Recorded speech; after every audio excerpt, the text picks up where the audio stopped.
Hey guys, Zenek here again with another video about Quake Champions. In this video we're going to talk about the fastest way to get better at Quake, and Duel in particular, which in my opinion is just going to be practicing a whole bunch of deathmatch, and I'll explain why basically that's a good thing. So firstly, playing heaps of deathmatch is going to give you a very particular skill set, which in my opinion is fighting different parts of the map with very limited resources. And usually your opponents will actually be coming at you with very limited resources too. So it creates these unique scenarios that don't necessarily always happen in Duel, but you kind of get an idea of what those scenarios turn out like. And then eventually you get a lot of references of basically the same scenarios happening to you very quickly and in high succession. So imagine if you shoot a railgun and then you're not able to change weapon fast enough because of the reload time. Or maybe you realize that shooting LG in a very particular way, when someone's above you, is actually more effective than it is when you're shooting downwards, and scenarios like that. And then ideally, after you've played a lot of deathmatch, it comes to a point where you can actually look at an environment before you've even played in it, and you can understand how certain weapons would be better or worse in those different scenarios too.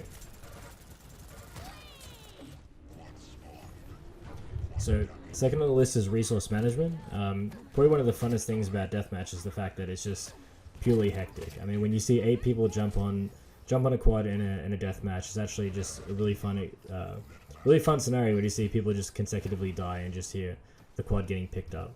But more importantly, what this is really about is how jumping in the item, obviously second rather than first, is sometimes obviously better unless you can get to the quad safely. A lot of the time, actually, if you just move backwards, or if you're actually just kind of like waiting, you'll find that a lot of people are always walking into your shots, rather than if you aggressively attack, you're usually walking into their shots. So you create these random scenarios where it's really hard to judge, a consistent way of playing the game. And I guess in this case, you really just want to, always be where the item is. If you can get it safely, then get it. But if not, usually just wait, and you'll be surprised how much more damage you'll actually do if you're at a safe distance as well.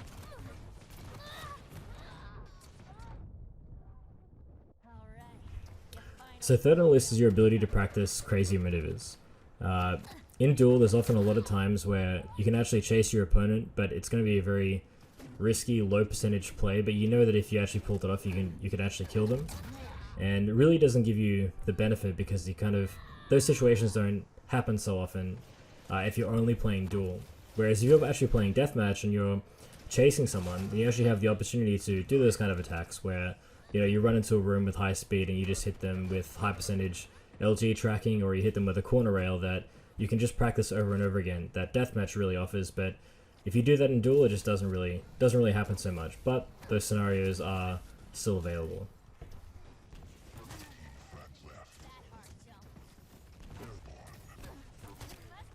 So last on the list is discovering how you can use every weapon to its highest capacity. I think a lot of new players, they don't quite realize how many options you actually have, even with the guns that are not the 3 main weapons, which is the rocket launcher, railgun, and the lightning gun. Even if you think of just a couple off the list, the tribal actually kind of works like a rocket launcher, but it actually works in a different way where you can prevent people's movement.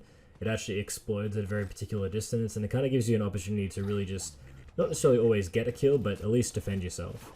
The shotgun, it does the highest burst damage in the game as well, which if someone's chasing you, you can just do a quick turnaround. The nail gun, highest DPS gun in the game, does 200 damage per second, can be used in direct lines of movement, and also basically stopping people from just continually just running into you. Or even if you consider the gauntlet, it actually has the one of the lowest reload times in the game, so you can do stuff like a gauntlet and the shotgun switch, which can actually almost get kills in very particular scenarios too.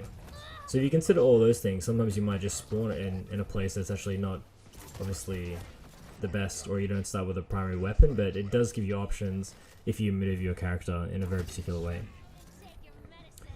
Anyways guys, that's all the tips I have for this video. I hope you learned something from that. If you have any comments, please leave it obviously in the comments below and I'll try to get back to them. But other than that, thanks for watching, and yeah, I'll hope to see you in the next one.